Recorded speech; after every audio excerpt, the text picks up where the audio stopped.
கர்த்தருடைய பரிசுத்த நாமத்திற்கு மகிமை உண்டாவதாக. 40 நாட்கள் அதிகாலை ஆராதனையில் இன்றைக்கு தேவனுடைய கிருபையினால் பலத்தினால் நாங்கள் கர்த்தருடைய பெரிதான நாமத்தினால இன்றைக்கு 3வது நாளாக தேவ சமூகத்தில் இருக்கிறோம். உங்களுக்காக கூட ஜெபிக்கிறோம். இன்றைக்கும் ஒரு சில வார்த்தைகளை நான் உங்களுக்கு தியானம் பண்ணி சொல்ல விரும்புகிறேன். இந்த வார்த்தை காணொளி மூலமாய், யூடியூப் மூலமாய், வாட்ஸ்அப் மூலமாய், ஃபேஸ்புக் மூலமாய் நீங்கள் கேட்க நேரிட்டால் ஒரு 5-6 நிமிஷம்தான், தவறாமல் கேட்டு பாருங்க. ஏனென்றால் இந்த வார்த்தையை கொடுப்பதற்கு நாங்கள் தேவ சமூகத்தில் கருத்தாய் ஜெபிக்கிறோம். குறிப்பாய் உங்களுக்காக நான் அதிகமாய் ஜெபிக்கிறேன். இன்றைக்கு மீண்டும் ரோமர் புஸ்தகத்திலிருந்து நான் ஒரு சில வார்த்தைகளை நான் சொல்ல போகிறேன். நேற்றைக்கு ரோமர் 1 அதிகாரத்தில் 5வது வசனத்தில் நாம் வாசித்தோம். இன்றைக்கு ரோமர் புஸ்தகம் 2ஆம் அதிகாரத்தில் 10வது வசனத்தில் ஒரு வசனத்தை வாசிக்க போகிறேன். இந்த வேத பகுதி சொல்லுது, முன்பு யூதரிலும் பின்பு கிரேக்கரிலும் எவன் நன்மை செய்கிறானோ அவனுக்கு மகிமையும் கனமும் சமாதானமும் உண்டாகும்.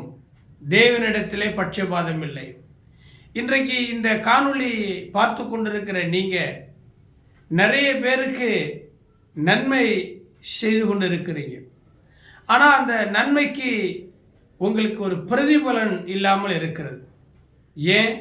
உங்களிடத்தில் நன்மை பெற்றவர்கள் கூட இன்றைக்கு அதற்கு பதிலாக விரோதமாக எழும்புகிறார்கள். அசுத்தமாக அருவருப்பான காரியங்களை உங்களுக்கு எதிராக நடப்பிக்கிறார்கள்.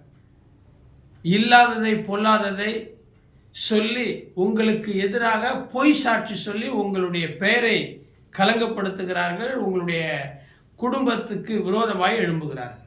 பரவாயில்ல, இருக்கட்டும். தேவன் பட்சபாதம் இல்லை. மனுஷன் அப்படி செய்யறதுக்கான இருதயம் படைத்தவன். ஆனால் நமக்கு தேவன் ஒருவர் இருக்கிறார். இங்கே 10வது வசனத்தில் நான் தியானிக்கிறேன், எவன் நன்மை செய்கிறானோ. நன்மை செய்கிறதுல நாம் சோர்ந்து போகாமல் இருப்போம். தேளுடைய குணம் கொட்டி விஷத்தை தரும். அது தேளுடைய குணம். ஆனால் நாம் தேல் அல்ல, தேவனுடைய பிள்ளைகள். ஆகையினால நம்மளை அடித்தாலும் நம்மளை மிதித்தாலும் கொஞ்ச காலம் பொறுத்து இருப்போம். அடிக்கிற அந்த கையும் மிதிக்கிற அந்த காலம் ஒரு நாள் என்னாகும் என்பது எல்லாருக்கும் தெரியத்தானே போகுது. நீங்கள் நன்மை செய்கிறதுல சோர்ந்து போகாதீங்க. எவன் நன்மை செய்கிறானோ அவனுக்கு மகிமையும் கனமும் சமாதானமும் உண்டாகும். பாருங்க, எஸ்தர் புத்தகத்தில் முர்தகாய் அப்படிங்கிற ஒரு மனிதர், உபவாசிக்கிறவர், ஜெபிக்கிறவர், தேவனுக்கு பயப்படுகிறவர். அவர் ஒரு நாள் அந்த ராஜாவுக்கு எதிராக 2 பேர் கொலை செய்ய எத்தனித்த போது அதை கண்டு அதை அதிகாரிகிட்ட சொல்லி அந்த அகாஸ்வேரு ராஜாவுடைய உயிருக்கு ஆபத்து வருகிறதை தடுத்து நிறுத்தினான். ஆனால் அந்த முர்தகாய்க்கு ஒரு நன்மையும் ஒரு மேன்மையும் ராஜாவால் செய்யப்படலை, ராஜாவுக்கு அறிவிக்கலை. ஆனால் முர்தகாய் அதை குறித்து கவலைவே படலை. அவனுக்கும் யூதருக்கும் எஸ்தருக்கும் விரோதமாய் ஆமான் என்கிற ஒரு மனுஷன் எழும்புனா மூர்க்கத்தனமாக கொண்டு அழிக்க வகை தேடினான். ஆனால் ஒரு நாள் வந்தது, ராஜாவுக்கு தூக்கம் வரல. அந்த வர்த்தமான புத்தகங்களை இரவிலே படிக்கிறதுக்கு அவன் ஆயத்தப்படுத்த போது முர்தகாய் ராஜாவின் மீது கை போட பார்த்தவனை குறித்து அந்த புஸ்தகத்தில் எழுதியிருந்தது, உடனே ராஜா, இப்படிப்பட்ட ஆபத்திலிருந்து என்னை காப்பாற்றினவனை நீங்கள் என்ன பண்ணீங்க? கனம் பண்ணீங்களா, மேன்மை பண்ணீங்களான்னு கேட்டபோது இல்லைன்னு சொன்னாங்க. உடனே அவனுக்கு கனமும் மேன்மையும் கொடுக்கப்பட்டது.